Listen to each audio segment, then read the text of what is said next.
What's up, guys? Welcome into the Auburn Live Recruiting Show, man. My name's Zach McKinnell, taking the place of Jeffrey Lee, who's down in Hawaii, skipping out on the recruiting show, but for a good reason, man. He's joined by Jhead, Cole Pinkston. How you guys doing? Man, if I was doing any better, I'd be twins, man. You know what I'm saying?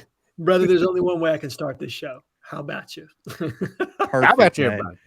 How about you? Hit the Keith on him. But, man, we had a big commitment since the last recruiting show. 3-star Malik Blocton commits to Auburn. Cole, I want to start with you. How big of a pickup was this for Auburn in this cycle? Well, me and Jhead, we've talked about him several times, man. I mean, he's been on the radar. I think one thing that's important to keep in mind with Malik is that he has been an Auburn target since before his brother was even at Auburn. When Marcus was still at Kansas, Malik had already been, courted by Auburn staff. I'm not going to say he was offered yet, but he was at least on the radar, right? I mean, since he was a younger guy, he's had that frame where you go, all right, he's someone we have to watch because he looks like he's going to be big-time college defensive lineman. And he's grown into that frame as well as you hoped, as well as coaches hoped. He looks good, man. I was at his announcement ceremony. Everybody was joking on me for the YouTube channel. I did get it to work, though. I just didn't have enough hands. Oh, you did. I couldn't get it posted. The link, I couldn't get it, whatever. It worked. We had enough people watching it. So, but, yeah, he looks good. He's slimmed up a good bit. He's got that 6'4" frame, which if you look at him and Marcus side by side, you go, Malik's just a bigger person than him. Yeah. He's just bigger. And Marcus has put on a lot of weight, but he looks good at his size. But you look at Malik and go, now his frame he can really get up there, and he can still move at that size. Not a twitchy guy. Sometimes, we throw that word around a lot. You want a twitchy guy on defense, but if he's an interior guy, as long as he's got enough power, it doesn't really matter. And I think Malik does. I think he's got to build on that with technique, but his power is fantastic. I mean, he's not going to have a problem exploding from his hips. He knows how to play it. He knows how to use his hands pretty well. I think the best football is ahead of him. That's what I wrote on him, and I think I really do. He's got some ways to go, but down the line, he could be excellent for Auburn. I agree. Jhead, your thoughts on it? Sure. Sorry about that. I didn't mean to cut you off, Zach. No, you're good. I think you're spot on. I think his best football is absolutely in front of him, Cole. He's one of those kind of guys. He's not a Derek Brown that's ready to play right away, right? Like he's not going to come in and be an instant impact type player. But Auburn has a history of guys that have redshirted, sat 1-2 years, kind of gone through that growth and development process and come out on the other end of it being exceptional football players. Derek Marks is a guy that comes to mind as a guy that redshirted, really let his body develop, and then was just a terror on the interior. Now, I don't see that kind of pass rush skill set from Malik just yet. But I do think he's a versatile guy. I think he's a guy right now that could probably give you snaps at the 5, slide inside to the 3 as he continues to develop and add weight and size to his frame. Maybe could even give you snaps at the 1 or even the 0, contingent on the kind of front that you're in. If you're going to be in a lighter front, some kind of a pass rush set or something of that nature. But definitely a guy that could slide inside and play the 3 or the 4 eye. And like you said, strong hands is what you see with him on tape. Now he doesn't have when I talk about strong hands and I talk about upper echelon, Marlon Davidson is the guy. Every time you watched him, he had such violent hands. Yeah. He's not of that caliber, but you can see the power he plays with those heavy hands that he has. And really like what his growth and development could be in 2-3 years down the line. I absolutely think he could be a starter. And you're right about the frame. When you see him and Marcus, the height differential, because Marcus is a legitimate 6'2". It's not like he's short. No, he's actually not. He's not small, Marcus. He's not undersized. He's just not on the bigger side of things. But Malik is bigger than him. Definitely. And look how much Marcus developed. Coming out of high school, I think out of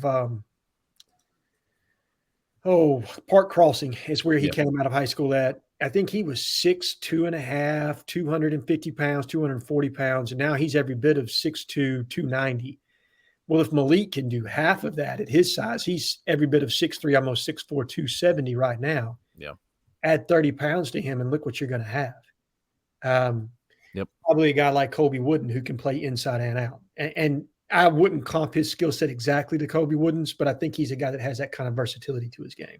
Yeah, the the comp I gave him was Andrew Williams. And if you remember Andrew Williams, 2017, he was on that 2017 team when Marlon Davidson and Derek Brown were so good. Andrew Williams was the backup guy, but you didn't lose much when he came in the game. And he was a guy that was, 6'5", 290 in that range, but he came in about 250. Yeah. And Malik is probably 265, 270 right now. I really see their frames being similar, and I see their production and the way they're used being similar. I don't know if Malik's ever going to be that number one guy on your defensive line, but if you look at Auburn right now, and they just had to go to the portal to get all these guys, the question is, how much depth do they have on the defensive line? Mm-hmm. When you have a guy like Malik Blocton, and you're slowly building on that defensive line, having a guy like him coming in and maybe playing 30 snaps a game, you got something there. I mean, that's how good it was. Even though Derek Brown and Marlon Davidson were so good on that defense, Andrew Williams made them that much better. Absolutely, because they could play fresh, right? Because like you said, you were not worried to rotate him in for a solid 35, 40 snaps a game, even if you had to play him that much. Right. Contingent on, what offense you were playing against. But you are absolutely right. And to me, that's probably the issue with the front that we're going to have this year is, do we have the depth that we need in place, the rotational depth to be effective, 1 through 6, not necessarily, your first 2 that you're trotting out there, but do you have 3, 4, 5 guys that you can rotate, 6 guys, through 3 different positions that you can rotate on the defensive front outside of your jack linebacker position. And I'm with you, Cole. I think top end, he's an SEC starter. Low end, he's a heavy rotational piece for you and somebody that's going to get, a nice majority of snaps. So really good pickup for us from that standpoint. I know people are going to get caught up on, because we know the board sometimes they see the stars and get caught up in that and want the big names, but people got to remember that with Georgia and Alabama, what made their D-line so good, they had the stars, the Jordan Davises, to whoever you want to put up there, but when they rotated 8 guys in, that's what made them so potent. Is in the second quarter when that second unit was in there wasn't a big drop off, and I think that's something that Malik could really add to Auburn's defensive line for sure, and that's something I don't know if we've had maybe the past few seasons. Yeah. I'll tell you something else about Malik that I really like. As long as I've been working it on 3 and going to Auburn games to cover recruiting, that guy's been there. Yeah. He's been at every Auburn game.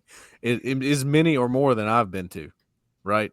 So he's an Auburn guy. I mean, I think Texas really gave him something to think about, because they need defensive linemen so bad, and he wants to play. Mm-hmm. But he was willing to sacrifice, possibly because he knows Auburn's going to go to the portal on the defensive line. Sure. They're going to. They had good success, or at least we think, with Justin Rogers, with Mosiah Nasili Kite. We think those guys are going to be good. Jalen McLeod. So they're going to go back and try to get some studs like that again. He was willing to sacrifice maybe playing, key rotation guy as a freshman at Texas to be at Auburn. I think that's important. Yeah. Cole, to kind of wrap this up, look, with Blocton now in the class, what is left for Auburn all in terms of defensive linemen still on the board for 2024? Well, you got TJ Lindsey, who is now at IMG Academy. He's from Bryan, Arkansas. 4-star guy, industry rating, 4-star. He's not a 4-star with on 3, but when you bring everything together, he is a 4-star. So this is a guy, to me, I saw him in person, man. I was not expecting his frame to be as good as it was. And I don't know if Auburn was either, because they hadn't seen him in a while. They only really watched his film before they got him on campus.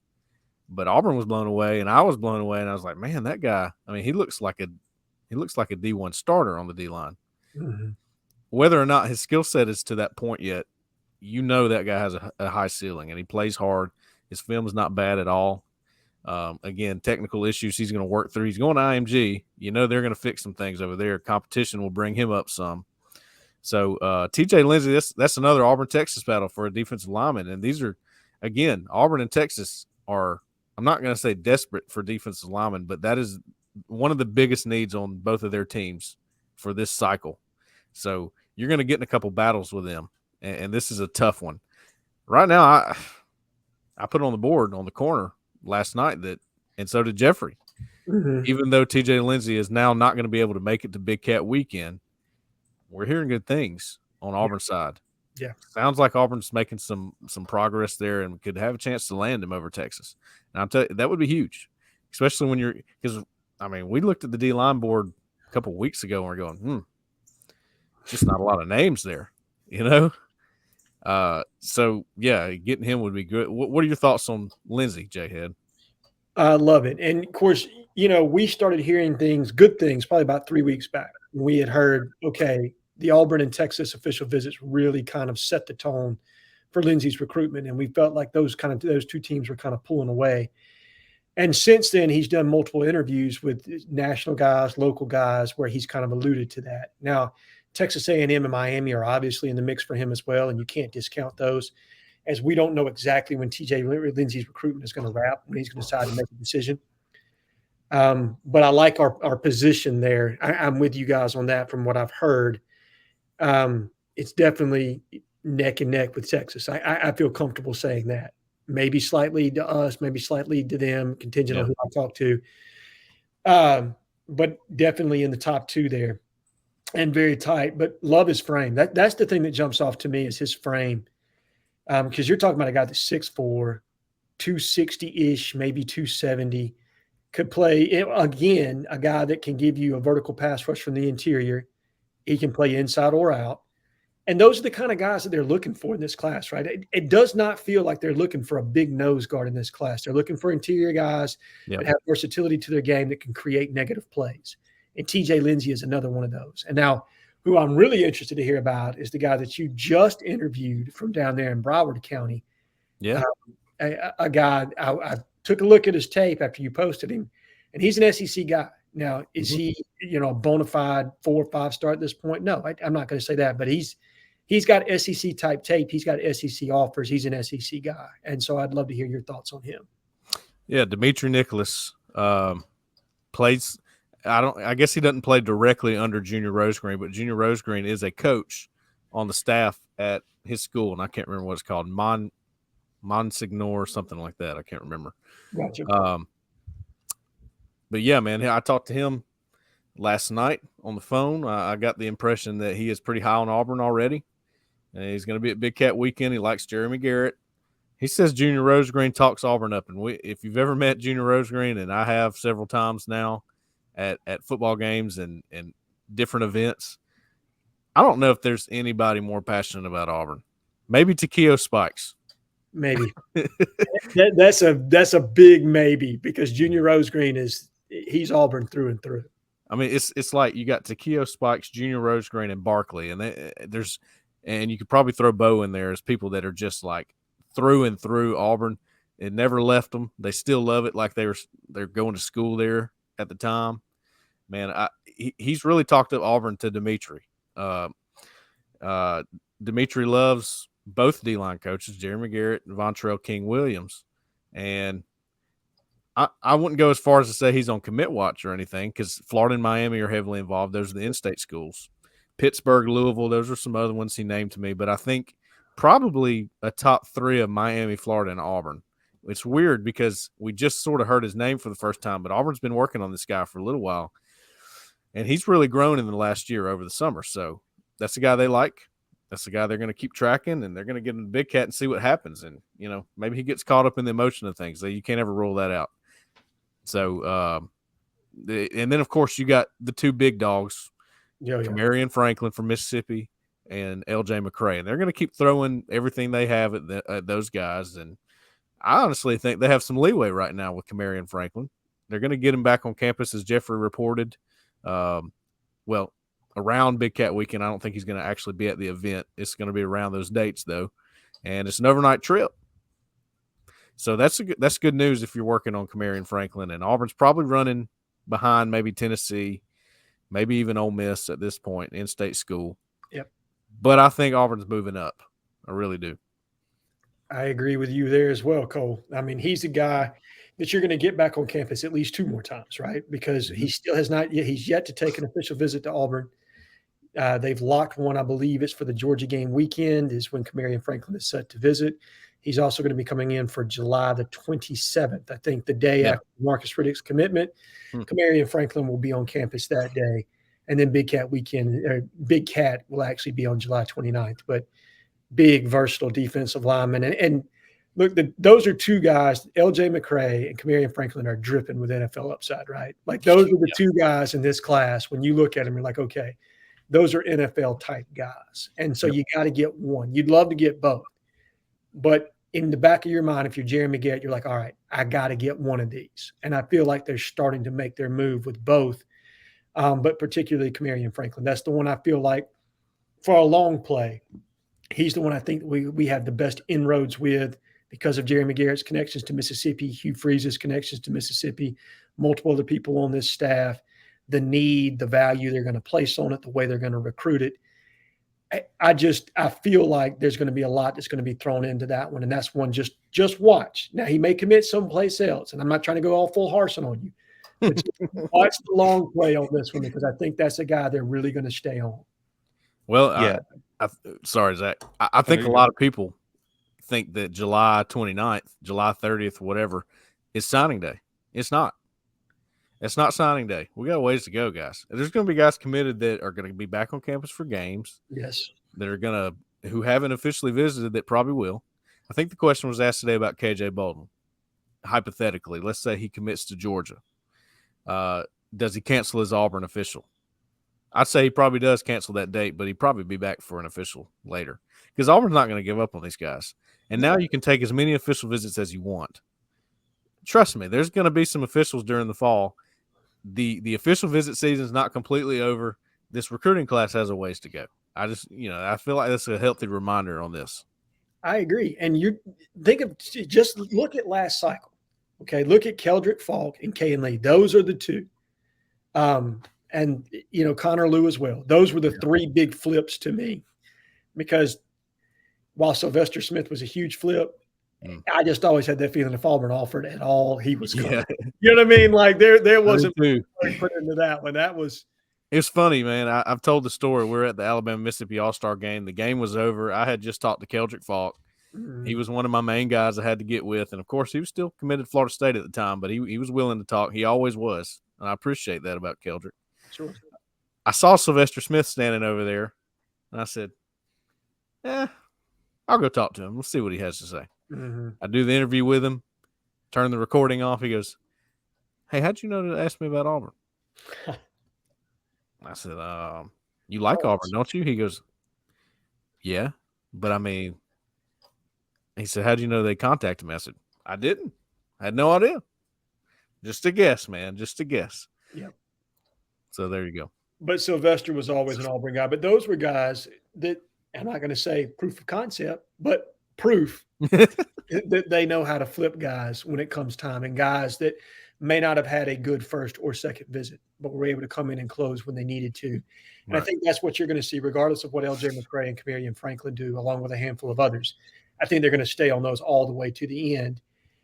And for those on the corner that want to say, oh, you don't need a season to recruit. Either you know how to do it or you don't. And then they'll compare him to Kirby's first class or Saban's first class. Yeah. Fair enough, okay? But they also had until December to sign those classes. Or in Saban's case, he had until February to sign that class. So let's get to December before you start to make a rush to judgment on what this staff can or can't do. Because my guess is there's a chance they're going to blow some eyebrows back come Big Cat weekend with who they're going to have on campus, but maybe some of the moves they're going to make. So I hope everybody will just kind of hang in there to a degree, and roll with it for a little bit, and let's watch this staff cook some. And with that, I think we can talk about some RPMs, because some of those guys may just be on campus for Big Cat weekend. Yeah. Cole had a great RPM rundown. You guys go to Auburn Live right now, subscribe. But Cole, let's start out with the guy that I feel like every week we get a question about, DeMarcus Riddick. You got to pick in for him right now, 60% confidence. Kind of, you left your feeling neutral. Just kind of give us the latest update on your thoughts on DeMarcus.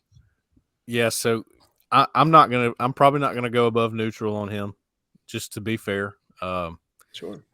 Making a prediction to Auburn was a leap in itself. Okay, that was something that, honestly, I blame Keith Niebuhr, if we're being honest. There you go. Put it on Keith. He talked me into it. He's like, man, I just put one in for Cam Coleman. You got to put a big one in. I was like, all right, well, how about this one? Yeah, hold my beer. Watch this, huh? He goes, Bama got a prediction for him today. I was like, yeah, I know. Might as well. Might as well. So I threw one in. But look, here's the reason why I made that pick. I was at Chilton County High School in February. I made a big tour of schools in February. That was dead period. That was the last dead period for recruiting. I figured, this is going to be a key time to go and talk to kids because summer's just going to be a new monster that we're not even used to this yet. I'm new to the game. Even Jeffrey said, a guy who's been covering it for a long time, this is different, man. It's almost like signing day. It feels like signing day. So I went and talked to a bunch of guys. Riddick was one of those guys. I have some good relationships with people on the staff over there, and at the time, just got to talking to them, and the feeling was, man, he's really just blown away by Auburn. Mm-hmm. I mean, Josh Aldridge has just – it was something about that junior day visit back in January, I think. And it was like, man, ever since then, he's just been talking Auburn up. I said, okay. I went and talked to him, interviewed him, and everything was positive on Auburn. I was like, I had some talks with him afterward, and it just seemed like he's a guy that could – I just saw him as a guy that could end up with Auburn for two reasons. Number one, he seemed to genuinely like it and Josh Aldridge. And number two, I know how bad Josh Aldridge wants this guy. Mm-hmm. At the time, I was feeling, look, Josh Aldridge is probably going to be pretty good at this. I just had that feeling. I watched him at junior day. He was greeting everyone. I just felt like he was going to be a good recruiter. And we talked about that on the show, Jeffrey and I, and Keith when he was here. Yep. That was a guy that sort of stood out to us. It looked like he was going the extra mile. He was on the phone the whole time. It just looked like he was doing a great job. So far, he's nailed down DJ Barber. He was a big reason for Joseph Phillips, and that was huge. Yes. So I put the prediction in for DeMarcus Riddick. Now, jump to today, a bunch of months later, I still have the pick in. Thought about changing it several times. I'm going to hold with it. I'm just going to have to be wrong on that one, like Jeffrey says. I'm not going to change it. I'm going to stay with Auburn, and I'm neutral on it, meaning I know what Alabama's capable of here. Sure. And if they really want him, they've got a great chance to get him, and we know they really want him. Georgia, I think, is fading. He's committed to Georgia. I really believe they're fading. I think they're actually going to make a move on another five-star linebacker, Justin Williams. Yeah. I think that has something to do with them believing that DeMarcus Riddick's heading back to the state of Alabama to one of those schools, which has been the feel since February, by the way. So, yeah, I'm neutral on that one. I'm neutral, meaning I like my Auburn pick, but I don't have high confidence in it because we know what Alabama's capable of here. I think that's fair, Cole. Hey, look, I think it would be unfair for us to say that Auburn's not truly in this. They absolutely are in this recruitment. Oh, yeah, definitely. Will we land DeMarcus Riddick in the end? I don't think anybody honestly knows. I think there is some cautious optimism that could happen. But I think there's also not even cautious optimism, that there's optimism on the Alabama side as well. So we'll just have to see how this all plays out. This is the kind of recruitment where you're going to learn, to me, did this staff peg this recruitment accurately? You know what I mean? Do they know what they're up against? And I think they do. I honestly believe they have positioned themselves well in this recruitment. I don't know that they could have done much better to this point than they've done. I absolutely believe that. And I honestly believe they are in this. It is 50-50 right now between the two. And I don't know how it's going to turn out. I honestly don't. When I did my mock class about a week ago, I did not have DeMarcus Riddick in the class just because of what you alluded to, Cole, because of what Alabama's capable of. But that's not to say that I haven't heard some very positive things about Auburn. Yep. And I don't want to be disingenuous when I say that. And I'm not trying to lead our subscribers or our followers in a direction that I just couldn't put a prediction on it right now. It's that tight to me. It is literally that tight. I'll tell you another reason I went with that prediction, and this is just me reading into things probably a little too far. Sure. Yeah. Updates from him pretty often because I had sources telling me, hey, he really likes Auburn. You know, we could see him ending up there. Yeah. Florida State has done such an awesome job with him, but this kid loves Auburn. I mean, he's a small town guy. He's a guy that loves the feel of Auburn. I think that's important because at some point when you get to the NIL game, everybody's going to be similar on a big time player. Yes. All the offers are going to be very similar. And then it comes down to what it regularly would in recruiting. Hey, where do I feel more comfortable? Who do I like the most? What staff would I want to play for the most? So, yeah, in the case of another small town guy, DeMarcus Riddick, who I'm told loves, his hometown of Clanton, ain't much going on there. No. I got the feel that he could be an Auburn guy. I agree, Cole. That's fair. You got a lot of flack too for that. I remember one of the Falk interviews you did. Everyone was like, "Why is Cole going to talk to Falk? He's going to Florida State. Stop going to interview him." So I don't blame Cole for sticking with his pick there. Wait a minute, Zach. Are you telling me that we had people that were criticizing us on the board? I don't believe that for a second. No, I was kidding. No, I mean, yeah, I get it. It's because Auburn was not doing well in recruiting at the time, and flipping a guy who said he was 100% to Florida State was out of the question. It seemed like, but there was also at the time, who knows what was going to happen with the coaching staff?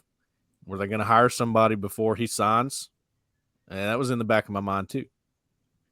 Yeah, but that's not the case here with DeMarcus Riddick. I think he really likes the staff, and they're not going anywhere in his recruitment. No.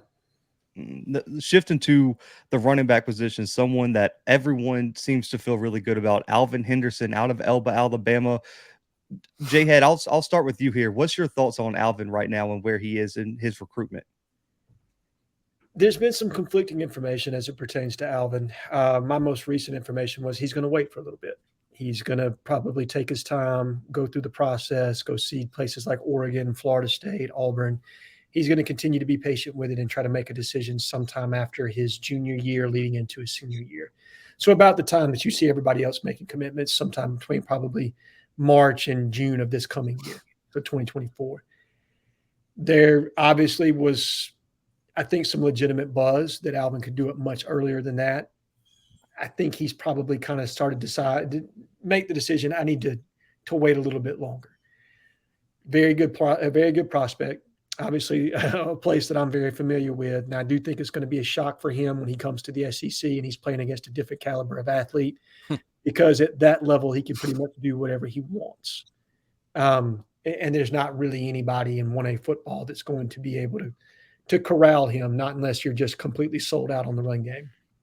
So I think the change in competition will be difficult for him when he does finally make that adjustment. But a kid that's very talented, ranked number 8, I think, in the On3 rankings right now as far as in-state players are concerned. So a top 10 prospect in the state of Alabama for the 2025 class. And we know that that's going to be a very loaded class at the skill position. At what the 2023 class was on the offensive and defensive line, the skill position with guys like Alvin Henderson, Ryan Williams, and multiple others is shaping up to be that way in the 2025 class. So it would be important for Auburn to go ahead and lock in a running back if they possibly could in that class, so that way you've just got at least one in each class. You're kind of staggering that exactly the way you want to and constantly replacing pieces. But I don't know that that's going to happen just now. I think he's going to wait just a little bit longer. Yeah, I agree with that. I've heard different things on him as well, Jhead. I mean, there's a pretty good chance he goes to Big Cat Weekend, but that would also be the weekend he might check out Oregon. Right. So that's, we'll see what happens there. I think if he shows up to Big Cat Weekend, I mean, you can expect the staff to put some pressure on him to maybe join the class. Sure. I don't know if he will. I've heard, during the season could be a time when he makes a decision. Most of all, though, what I hear on Alvin Henderson is that, it's probably Auburn's to lose, right? And when we say that, that doesn't mean that Auburn is the leader so much. It just means that it seems like if today were signing day and he had to make a decision, it's Auburn. So, I would not disagree with that. I do think Florida State and Oregon are two teams you got to watch. For sure. But I would think that I think Auburn's got a lead at this point. I think that's fair to say. Yeah, I think so. He's one of my RPMs right now. One of my 5 RPMs, I have one on him. I feel good about it. Feel good about that pick. Another one that you feel good about, I think you said Auburn's even maybe making a push to get him in the class sooner rather than later. Reese Baker out of Huntsville, a guy who kind of popped up. I feel like he's still not on a whole lot of national recruiting radars right now. He's still kind of a underrated prospect. But Cole, looking at his game, what has made him emerge as such a big target for Auburn? Well, fans look at that and go, "Oh, the offers don't look good. I don't care for that." Coaches look at it and go, "I trust my eval skills, and I'm glad people hadn't figured out about this guy yet." So, that being the case, they want him in. They don't want him to wait around and get some more offers. Now, he may want to do that. His camp might look at this and go, "Well, if Auburn offered me, I'm going to get some bigger offers here down the road. I just got to show out some more my senior season." So it's a battle here, and you're going, "All right, Reese, let's get you in the class. You want to be at Auburn. I think you have made that pretty clear. You've been down here, you've camped down here, you visited here multiple times. We kind of stuck our neck out and recruited you before you blew up. Auburn wants to get him in the class, and I think that will happen sooner than later. I think, I haven't confirmed with him yet, but I think he's going to be at Big Cat Weekend. If that's the case, I would look out for that as a possible day that they could get him in the boat. Shifting to the defense side of the ball real quick, Jhead, I'm going to toss it to you. 2 big targets. Cole's feeling good and then even great about the second one. Jalen Crawford, of course, one of the top defensive back targets. And then Wyatt Simmons is the only guy on this list that Cole feels great about. How big would it be to land both of these guys in this 2024 class?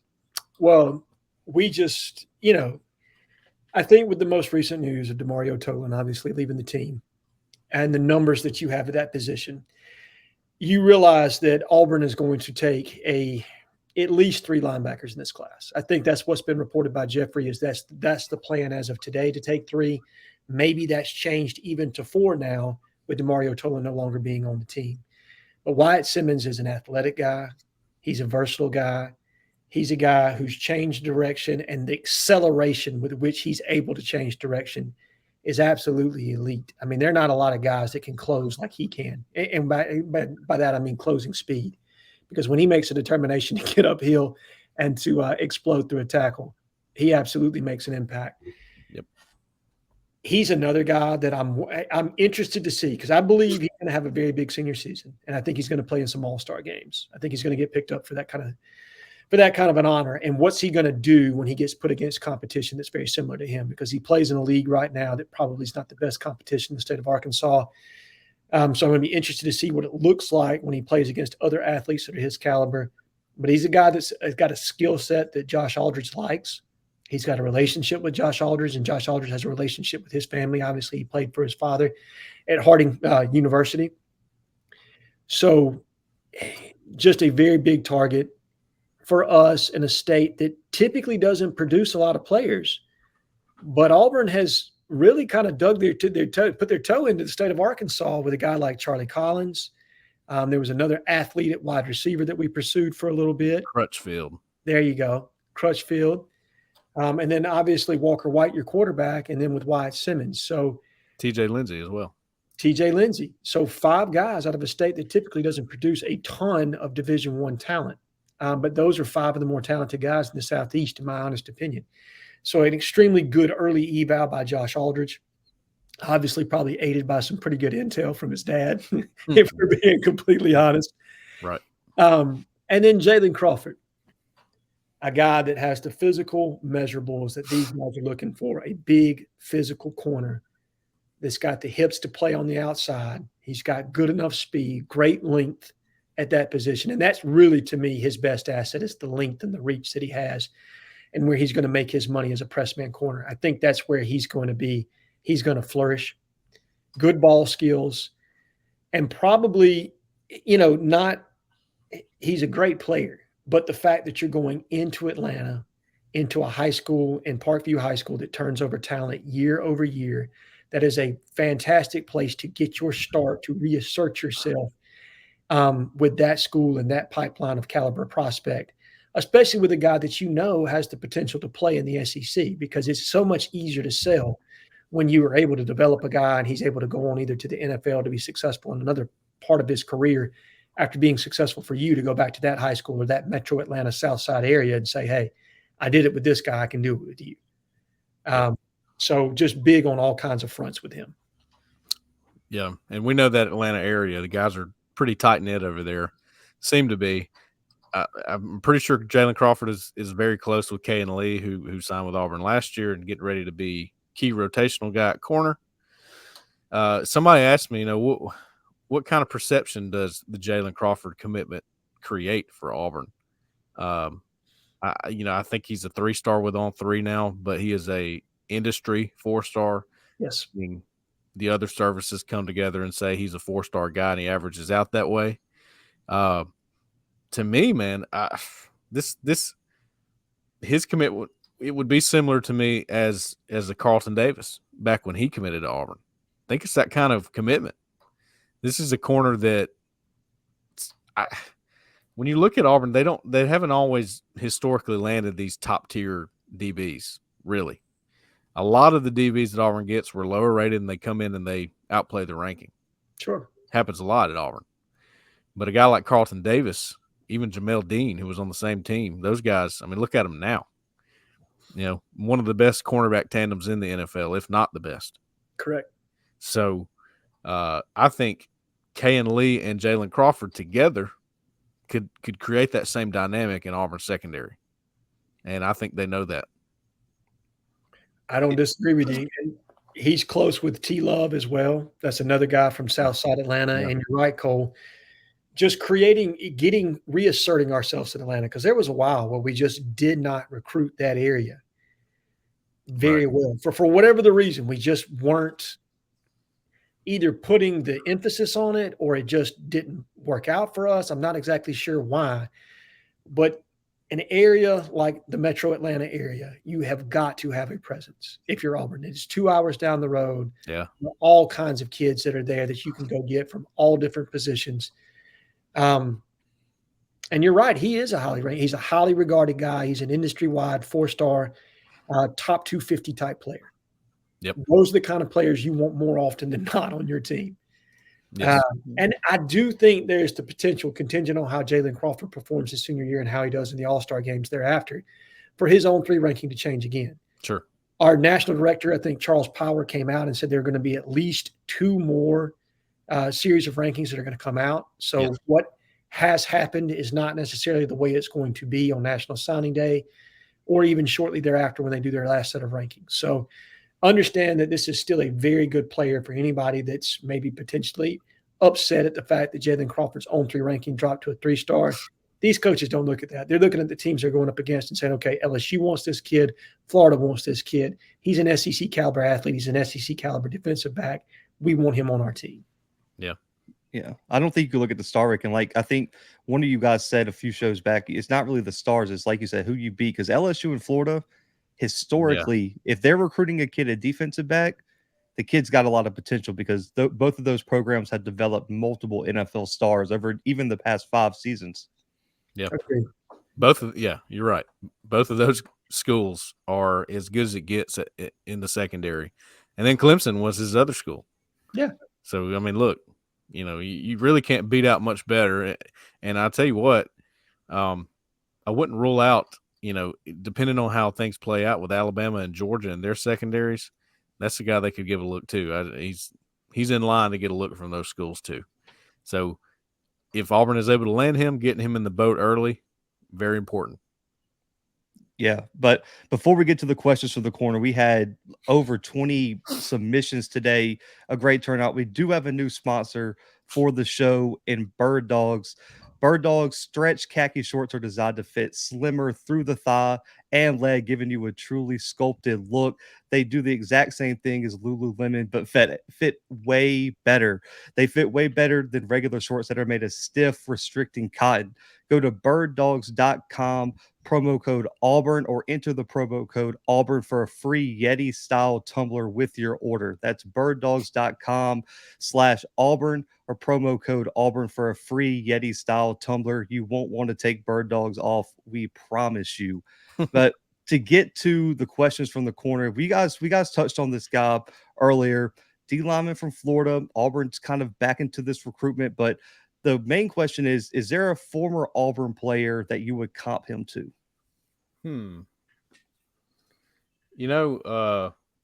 Well, number one, where he is on the board, I think he's definitely surged on the board.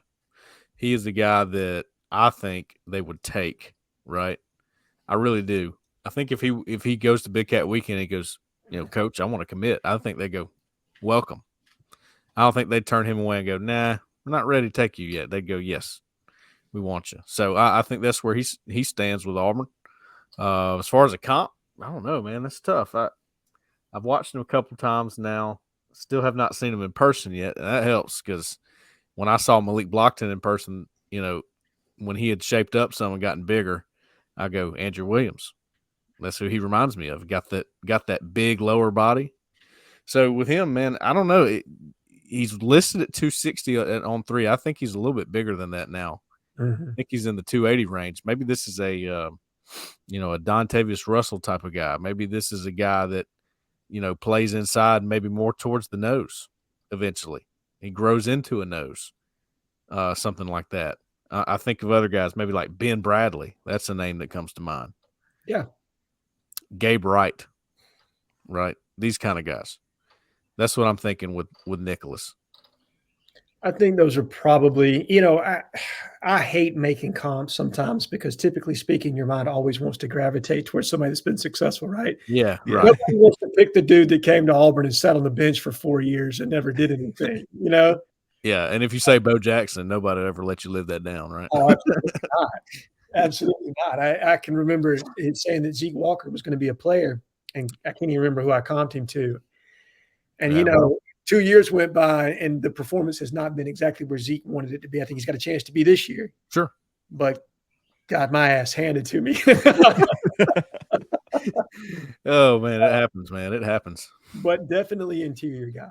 I'm with you on that, Cole. He's purely an interior player. He's not a guy that's going to flash outside, but he doesn't need to. When you've got that kind of power, and you can see it. You can see the power, and you can see the short area quickness that he plays with. Yeah. And I was going to say this earlier. When you think about Pittsburgh, you don't really think about the upper echelon talent, right? Except for when you look at the success that they've had on the defensive line, specifically as it pertains to the NFL draft. Sure have. Charlie Partridge is one of the best defensive line coaches in all of college football. He has done it at a very long time at an extremely high level. He's recruited that South Florida area at an extremely high clip. I think he's actually from Hialeah or something of that nature, somewhere down in South Florida. But if he's got a solid eval, and then you've also got offers from Miami and several other Florida themselves, and I think their defensive line coach, it was in the NFL for a couple of years. Yeah, New York Giants. Spencer is his last name. Spencer. Yes. Yeah. Formerly of James Franklin's staff up at Penn State. Yeah. But I like what they're looking at. I don't know if he's a take, but I don't know that he's not either. He's just, his recruitment's so new to me. Yeah. It's not new to them, but it's new to me for me to be able to wrap my head around him committing. But I'd be hard pressed to say no. You want to take 3 to 4 guys in this class, right? I think that's the number. He would make number 2, and then you're able to center in on, 2 more big dogs. Right. So Bruce's 5 stars wants to know if you guys both had $1 million of NIL to deploy, how would you allocate it by positional group? It's a good question. Default answer is lines of scrimmage, right? Yes. Yeah. But, we've talked about it several times. You look at this class, neither the defensive or offensive lines are particularly strong in this class. No. So let's just play to this class right now. If I'm looking at this class, obviously, and where Auburn's needs are, receiver is where I would go. And I would go I'd probably throw a lot of money at the offensive linemen around the country, just like they're doing, like DeAndre Carter, like they did with Preston Talmua. They went after him pretty hard. Seems to be trending away from him right now, but you're going to miss on some of these guys that are way out there. It's just part of it. I mean, that's just how it's going to go. You have the transfer portal now to fall back on, and we know that they handled that pretty well the first time around. And that's where a lot of NIL gets concentrated too, in the transfer portal. So that is a good question. I haven't really thought about that. I would go lines of scrimmage though if I'm just thinking positions. For me, I think I probably wouldn't worry so much about position groups, but I would outline the top 5 to 7 players on my board, whoever they were. And I would say, okay, position coach X, if I can get this guy and it's going to cost me this, is he worth it? Does he impact us 1 to 2 wins this time next year? And I think that's how I would go about it. I would go about not necessarily by position, but impact players. Who can we get? Who's NIL important to? Who is it that we need to lock in? And with that, I'm with you, Cole. It's probably 2 guys, and I'm going to put a lot of NIL money into right now, and it's Perry Thompson and it's DeMarcus Riddick. Yes. Those are the 2 guys to me right now where I would put my NIL dollar. I would invest in those outright because of the statement they create in this state and the importance that it's going to create for you, because great players want to play with other great players, right? Yep. And that would be 2 signature words for Auburn, saying great players can come here. Yep. Beyond that, I'm with you. DeAndre Carter's a big one. I would do what it took from an offensive line standpoint, probably to lock him in. And then LJ McCray or Kamarion Franklin. Those would be 2 guys that I would be in heavy consideration to, like, okay, what's it going to take from an NIL standpoint to make sure that we're competitive and or a little bit above what your other bids are? Because like you said, impact players in the line of scrimmage in a class where there's not a ton of them, if you can walk away with one, you feel a lot better about it. Yeah. So I think outlining those 5 guys and saying, what's it going to take? How do I need to divide my money up? Do what it takes to get these players. That's probably how I would allocate my NIL funds. Yeah, I think line of scrimmage should be a consensus, regardless of any team. Like, you got to land offensive linemen and especially edge rushers in today's college football. You better have an elite edge rusher landed. But Albie's 8 has a good question.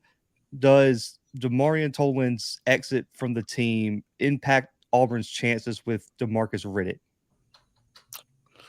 I don't think so. I don't either. I don't think it makes a big difference.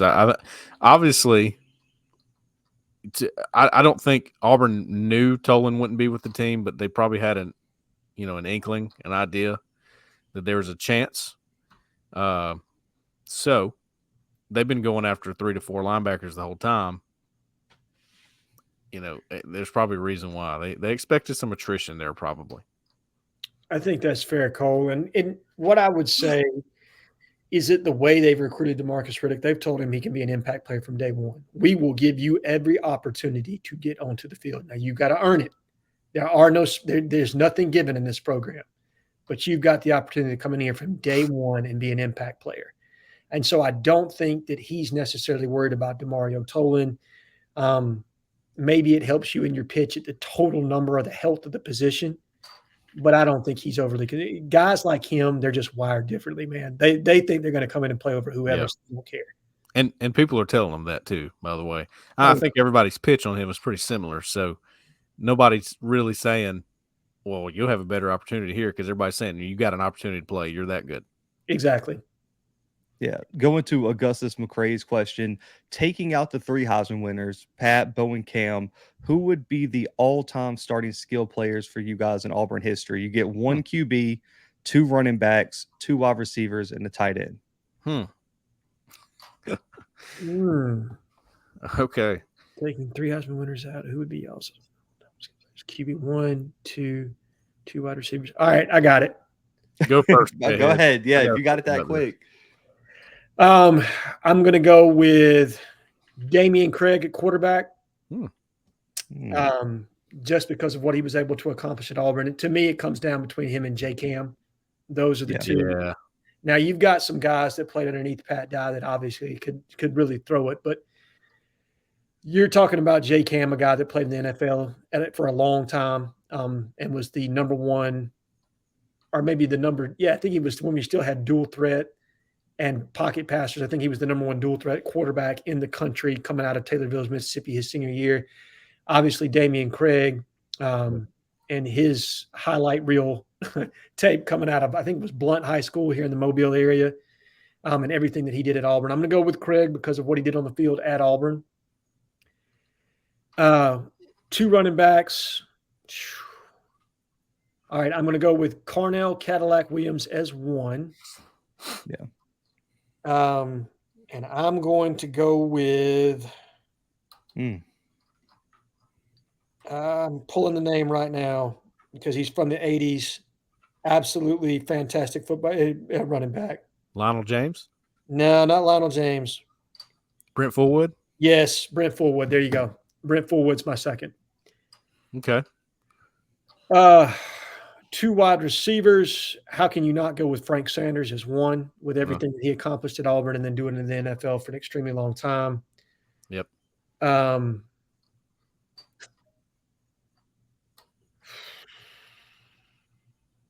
It's tough. Receivers are tough, man. Yeah, they are. Let's go Darius Slayton on the other side. Oh, wow. Oh, Okay. And then tight end. I got a tight end. Yeah, that was my first. Yeah, I got a tight end. Okay, Cooper Wallace is my pick. Zach? I had CJ. CJ Uzomah. Yeah. Good pick. Good pick. I'll go with Philip Luxenkirchen. Oh, that's a great pick. That's a. All right. I'll go with Jason Campbell at QB. Okay. My running backs are going to be. That's tough because there's a lot of good ones, man. I did a top 10 the other day. I didn't post it, but I was getting ready to. And I want to try to be different than you here. Okay. So I'm not going to go with Cadillac. I'll go with Ronnie Brown. Okay. And then I'm going to go with Trey Mason. Okay. That 2013 season was something else, man. So let me go with Trey. And then receivers. My mind keeps going to Courtney Taylor. That's not a bad pick. I liked Courtney Taylor, man. I go to him, and I'm thinking, and there's a guy I was thinking of. He was number 5, late 90s, I guess. Help me out here, Jhead. This is your territory. Ben Leard was the quarterback, who I believe. Oh. He was number 5. Was it Bailey? Was that his last name? No. Talking about Karsten Bailey at wide receiver? Karsten Bailey. Yeah, he was a good one. Let me go with Karsten Bailey. And then Cooper Wallace at tight end. I like Jhead's pick of Damian just because I feel like in today's age of college football, just imagine how he would fit into some of the offensive schemes that are now dominating college football. Yeah. I like that pick. And for running back, I think an underrated one just because he was one of my favorite growing up. And Kenny Irons. Yeah, I thought about Kenny. Man, the explosiveness was just off the chart. I think I got to go with either Cadillac with another running back spot. I think that's a consensus. Yep. I'm going to change my second running back. As much as I love Brent Fullwood, and my dad is going to kill me for this, I'm going to switch it to Stephen Davis. Oh, that's a good one. Yeah. But Barnes so hard. Any thoughts on the Ryan Williams smoke? You know, I checked on him. I checked on that, and if he was going to be at Big Cat, and from what I could tell, there was not a clear answer yet on whether he's going to be there or not. My feeling on this one has been Auburn slipping. That's just been my feeling on it. I don't know if I'm right. I haven't been able to put as much time and effort into him as I have with other guys as far as trying to get a feel for it. So I could be way off on that. But I just feel like Auburn's slipping and Bama's holding strong there. That's fair. Looking at this next one, will attend. How big of a difference do you guys believe high school classifications make with player development? So the question is, do you think it would help a player if they, instead of playing at a 1 or 2A school, played at Thompson or Hoover or a school like, does that better prepare them to make an impact at the collegiate level? Yeah. I don't think it hurts. Certainly doesn't hurt. That's why a lot of these Texas guys, they get these higher rankings sometimes. Now, you could use that argument against some of these Texas guys who go to college and then they're peaked out. Some of them are peaked out. They just didn't – the ceiling wasn't up there. Yeah. I'll use a guy, just first one that comes to my head is O.J. Howard, who played in the AISA, okay, Autauga Academy. It doesn't get any lower than that. That's 1A AISA. It does not get any lower than that in high school football in Alabama. That's the lowest. Yeah, you're playing Pike Lib. You know what I mean? Exactly. You're playing where I went to school. That's how low it is, right?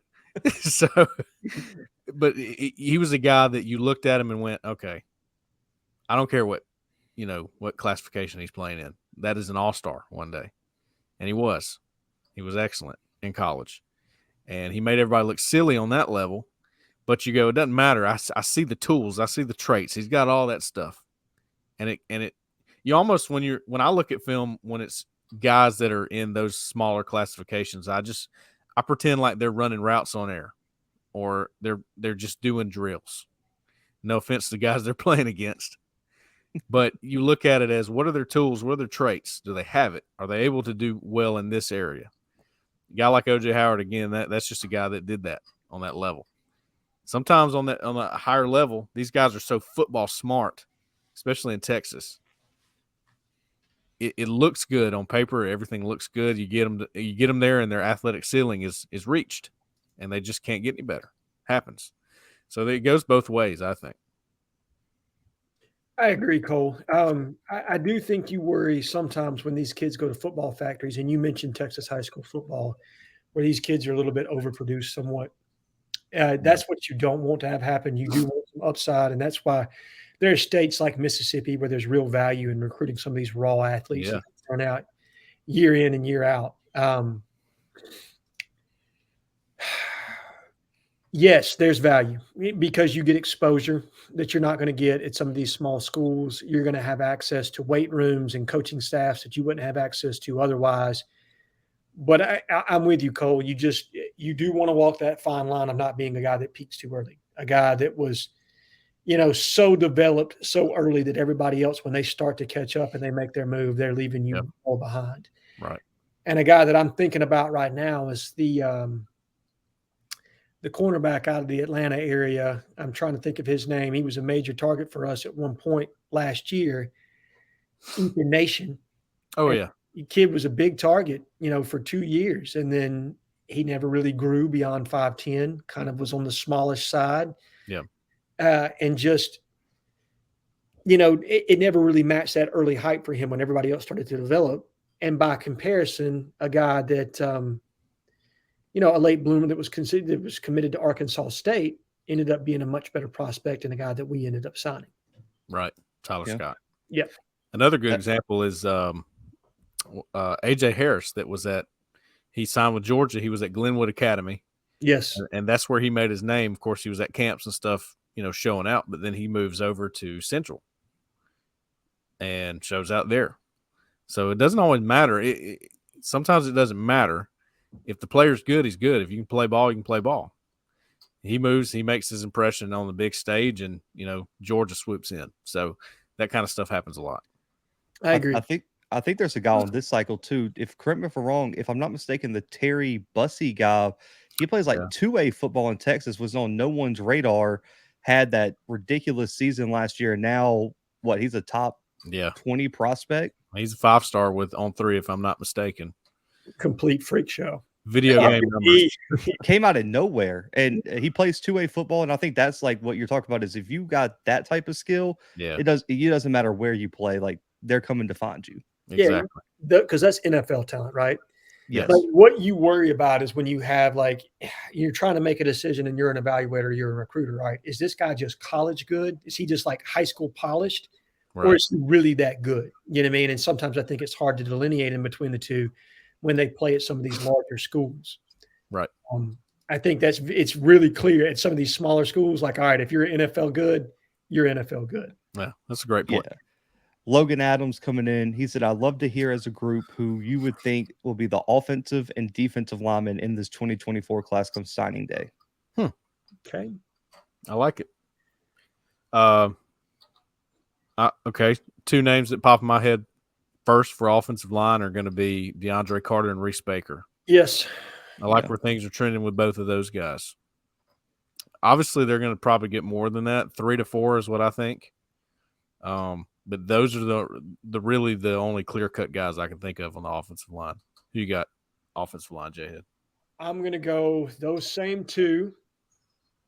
And then I'm going to go Jamison Riggs because I don't think we're done there just yet. I mean, look, I wouldn't predict him to Auburn today, but that's a name to me that we're still battling for and that we've made it known to him that he's an important target to us. And so I'm going to stick my neck out on that one. And then I'm going to call it a JUCO offensive tackle to be named later because I do think we're going to dip our toe into the junior college market. I think you need a guy to pair with Garner Langlow in that class to kind of level out some of what has been done. I don't have a name just yet because the only junior college lineman that we've offered is Markel Bell. And I'm not sure where he sits for the staff in this class. I know he was a priority in the previous class, but now I think you're going to put his tape up against other junior college offensive linemen that you get to scout this fall, and we'll see how that all shakes out. So defensive line, I'm thinking obviously Malik Blocton. Yes. I think TJ Lindsey. Yes. And I'll go with Dimitri Nicholas. And then you're swinging for the fences. I mean, as much as you possibly can for LJ McCray or Kamarion Franklin. And if we're just making predictions today, I say you get one of those guys. I do. In my mock class, I had Kamarion Franklin in there, and I'm going to agree with you, Cole. I'm going to go Kamarion Franklin, obviously Malik Blocton, and I'm going to go TJ Lindsey. I don't know enough about the other young man just yet. I'm going to be interested to see how that Big Cat visit goes. That, to me, like the intel going into that, like leading into it a couple days before, and what we hear the day of will really kind of drive that thought to me. But I'm with you, Cole. I mean, I think he's definitely a possibility for sure, if not a probability. Right. This is a good follow-up, too, because you said bringing in offensive linemen. Will a 6'3" tackle get us 2 years with Dylan Wade, or do you think he's athletic enough to be a one-and-done and get drafted as a tackle guard swing prospect? One and done. I think he's a one and done. I do, too. I really do. I think he's so good. I do, too. I'll tell you this, just from folks that I've talked to at Auburn when I was up there for camp, and I have talked to Dylan Wade personally. Sounds like that was, even though Philip Montgomery was involved and he coached him at Tulsa, sounds like Wade was their number one tackle in the portal. Yeah. And I think their number one guard was Emmanuel Pregnon, who ended up going to USC.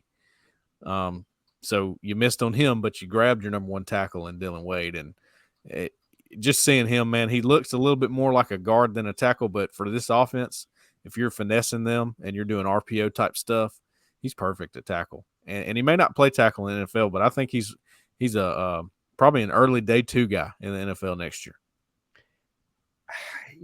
I just don't know what the grade is going to be back coming on. I'm with you. I think he is going to be very good for Auburn, and specifically in that offense.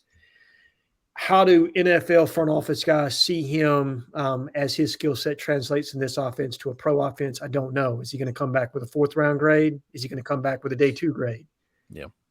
That's going to tell the tape, because to me, if he comes back with a 4th round grade, I think Auburn can pay up enough NIL to at least get his attention to say, okay, why don't you come back for one more year, up your stock, and get yourself some more guaranteed money and be a day 2 or even a day 1 type guy.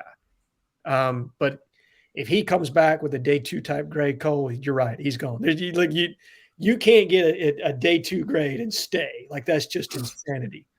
Well, I don't think you move these days. You don't take a move like from Tulsa to Auburn if you're not thinking, NFL. You know what I mean? No, it's definitely on his mind. That's for sure. The question is, where do they see him at the end of the year? Do I think he's good enough? Yes. Do I know that NFL general managers and front office personnel see him the same way I do? I don't. And I'm going to be interested to see how that evaluation goes. Right. I also think at today's age of college football, because I think if you go back 10 years ago, if you have like a swing prospect like that, it hurts their draft stock. Nowadays, you see guys going in the first round that it doesn't even really matter where you played in college. If they can see you playing guard, center, because there was guys at the Senior Bowl with 1st, 2nd round grades who played tackle, guard, center, and the scouts are just like, man, we would love to have the versatility. whether it's injury, whether it's versatility in the scheme. So I actually think Wade's ability to play multiple positions, he looks like a guard, has experience to tackle, could actually help him because you see that a lot more in NFL draft circles nowadays. Oh, absolutely. And the condensed NFL roster, I think you only get to carry 53 men, you know what I mean, on your active roster. You have to have versatility amongst your offensive line because you're only able to carry it 2 deep. It's not like college teams where you're, 15, 16 guys on scholarship. You're literally 10 guys on the offensive line, and that's what you got. Right. So to have a guy that can play guard, who can play tackle, who might even be able to play center in a pinch, that brings a lot of value to your team. So moving on to Austin's question, if Media Day was able to bring 3 coaches rather than players, who would be the 3 Auburn coaches you would want to speak to? Ooh. And only one of the choices can be Caddy or Zach. You can't have both, apparently, in your answer. I don't want to talk to either. I'm going to be honest with you on that one, man. I love both those guys, but they're not the most interesting interview, right? I think Ben Ogamawa is one I would definitely want to talk to. I like his vibe, man. I like his recruiting style. He's one of them for me. I'm going to go Wes McGriff because I think he's a fantastic interview. Yeah. Wes knows what he's doing. He's done it for a long time. I get a laugh every time I hear Top Shelf. I mean, every time. Josh Aldridge, because I'm interested. He's a guy who's a young defensive-minded coach. I think he's going to be a defensive coordinator sooner rather than later at the Power 5 level, and I'd be interested to hear what he had to say. And Marcus Davis. I think he's a guy that is going to really be a star when it's all said and done in the coaching profession. I think he's a guy that gets it. He understands it, not just from a recruiting standpoint, from a coaching standpoint. High IQ player. I think he's got head coach type potential someday. Now he's obviously a long way away from that, right? A long way away from that at the very front end of his career. But I would be very interested to hear what he had to say. But that's not a knock on Zach or Caddy. I think both of them are phenomenal at what they do. Zach's just always kind of guarded when he talks somewhat. Yeah. That's true. And now, let me walk that back some. Cadillac was fantastic in the interviews he gave as a head coach. Yeah, he was. It was really refreshing what he had to say. I'm probably going more off my past history of watching his interviews, just talking about the running backs than I am what he was doing as a head coach. So maybe that was an unfair statement.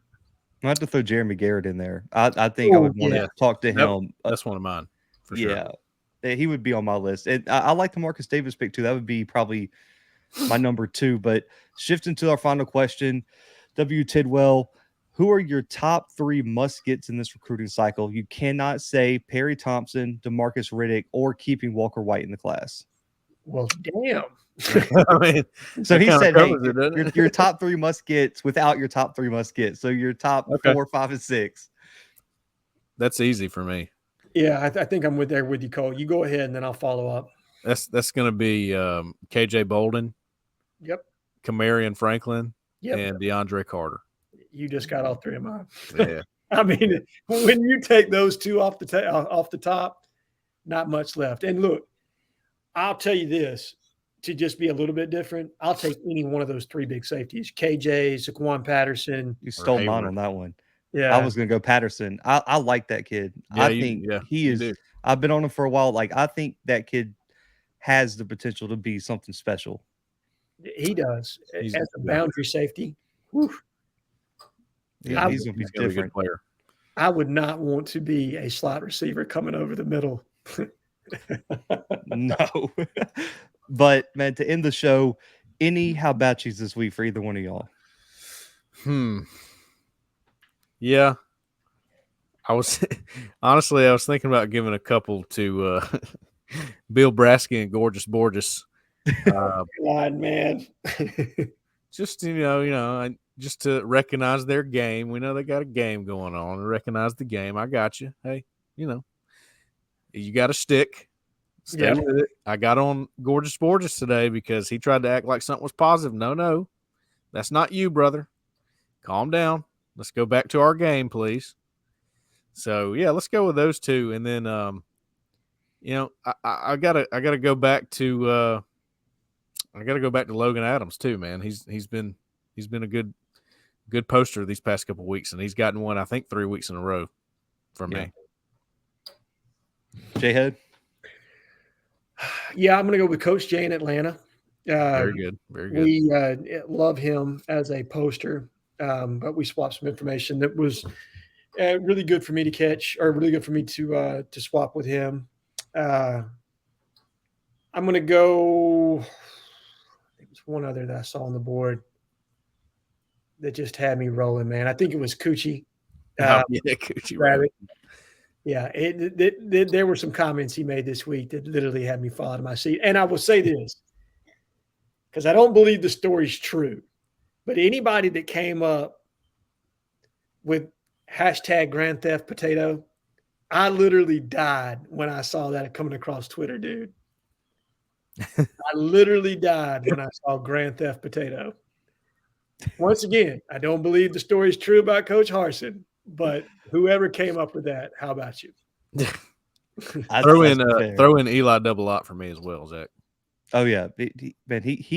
I think he's one of the first ones to always submit a question. He didn't get it this week because I think his question literally was the topic of the recruiting show, so it would have been doubled up. But can we all give like a collective "How about you" to Jeffrey Lee? Yeah, I don't think he's ever got one because he's always giving them out, but he deserves one this week, man. Getting married, taking his vacation down there in Hawaii, he definitely deserves one. Give him a times 3. That's times 3. For sure, Jeffrey. You outkicked your coverage. We've missed you here. We'll welcome you when you get back with that beautiful red tan you're going to have, because I guarantee you're going to look like a lobster. But that head's going to be peeling in it. Yeah, I'm telling you, man, I love you, brother. Congratulations on it, man. I hope you guys are having a really good time down there. Absolutely. Congrats.